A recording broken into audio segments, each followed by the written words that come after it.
So guys, for the first step, you want to head over to search and type in device manager. Click on it.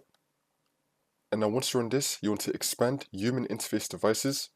And you want to make sure that every USB input device you have has been enabled. So you want to right click on it, and then it should say disable for you, which means that it's been enabled.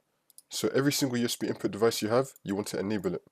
Now once you've done that, you want to just simply unplug your controller and then plug it back into your computer, and then that should fix your problem. For the second method, you want to head over to search and type in DS4Windows.exe. You want to right click on it and then click on run as administrator. Then click on yes. See if that fixes your problem. For the last method, if that's still not working, then you want to head over to search and type in device manager. Click on it. And now you want to expand human interface devices again. And you want to update all your USB input devices. So you want to right click on it and then click on update driver and then click on search responsive for drivers. Make sure they have the best drivers installed for your device. Now once you've updated all your USB input devices, you just want to restart your computer and then the problem should be fixed.